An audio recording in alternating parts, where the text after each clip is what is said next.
एक तरफ वो चीजें लिखी गई है जो सिर्फ एनिमल सेल में पाया जाता है, दूसरी तरफ मैंने लिखा है वो चीजें जो सिर्फ प्लांट सेल में पाया जाता है। Got it? और बीच का हिस्सा वो चीज लिखा गया है जो दोनों में पाया जाता है, animal cell plant cell both में पाया जाता है।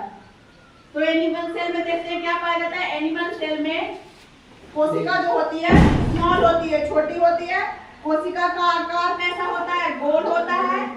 कोशिका में जो राजधानी, एनिमल सेल में जो राजधानी पाई जाती है, वोक्यूल्स पाई जाती है, वो कैसा होता है? छोटा होता है। और एनिमल सेल में सिलिया और फ्लैगेला पाया जाता है। जो मैं कल बता रही थी कि कोशिका के चारों तरफ एक बाल नुमा रचना होता है जिसकी मदद से कोशिका गति करता है, चलता है, वही है सिलिया और फ्लैगेला। ठीक है। लाइसोसोम कोशिका के अंदर पाया जाता है और ये किसमें पाया जाता है? एनिमल सेल में। लाइसोसोम पेड़ पौधा में नहीं पाया जाता है। अब इसमें देखते हैं प्लांट सेल में क्या क्या है। प्लांट सेल का कोशिका लार्ज होता है, यानी कि बहुत बड़ा होता है।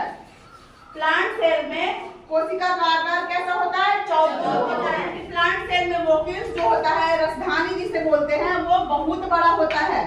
ठीक है। प्लांट सेल का राजधानी बहुत बड़ा होता है और एनिमल सेल का राजधानी।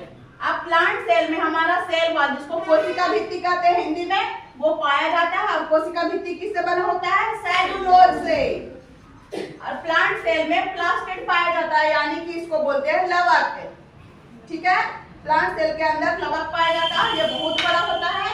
3 प्रकार का लवक होता है, उसमें से एक क्लोरोप्लास्ट हमारा जिसके अंदर क्लोरोफिल पाया जाता है, जिसकी वजह से पत्तियों का रंग हरा होता है, वही हमारा पादप प्लांट सेल के अंदर प्रेजेंट होता है। आप देखते हैं दो चीजें जो हमारे दोनों ओर पाई जाती है, दोनों में, जो प्लांट सेल में भी और एनिमल सेल में भी पाई जाती है।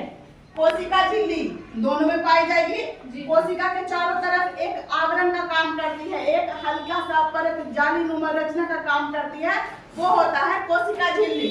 दूसरा है हमारा माइटोकॉन्ड्रिया, जिसे कहते हैं पावर हाउस। हर चीज को ऊर्जा की जरूरत होती है, जिसमें एटीपी का निर्माण होता है, खाना का निर्माण होता है। और वो खाना किस रूप में होता है? एटीपी के रूप में होता है। तो वो कहाँ प्रेजेंट होता है? माइटोकॉन्ड्रिया के अंदर। क्रेब्स चक्र हमारा कहाँ पूरा होता है? माइटोकॉन्ड्रिया के अंदर। माइटोकॉन्ड्रिया की दीवार को क्या कहते हैं? क्रिस्टी। अब दूसरा है राइबोसोम। राइबोसोम एटीएस में पाया जाता है, जो सबसे बड़ा होता है।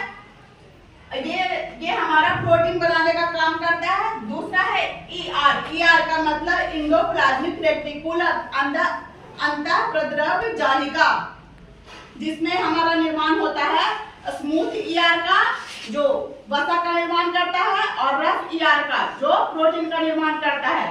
दूसरा है केंद्रक। केंद्रक यानी कि न्यूक्लियस, जो दोनों में पाया जाता है, एनिमल सेल में भी और प्लांट सेल में भी। ये अगला हमारा है गोल्गी बॉडी। गोल्गी बॉडी का क्या काम है? जिस चीज को, जिस अंग को जितनी ऊर्जा की जरूरत है, जैसे मुझे बोलने में कितनी ऊर्जा जरूरत पड़ रही है, वो हमारा गोल्गी बॉडी यहाँ तक हमको ऊर्जा पहुंचा रही है, तभी हम बोल पा रहे हैं। तो गोल्गी बॉडी का काम है ऊर्जा को स्थानांतरण करना, जिस चीज को, जिस अंग को जितनी ऊर्जा चाहिए उसको उतनी ऊर्जा देगी वो।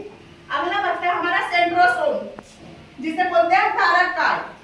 इसका काम है कोशिका का विभाजन करना। जहाँ पे कोशिका मर जाती है उसके आसपास को नई कोशिका का निर्माण करना।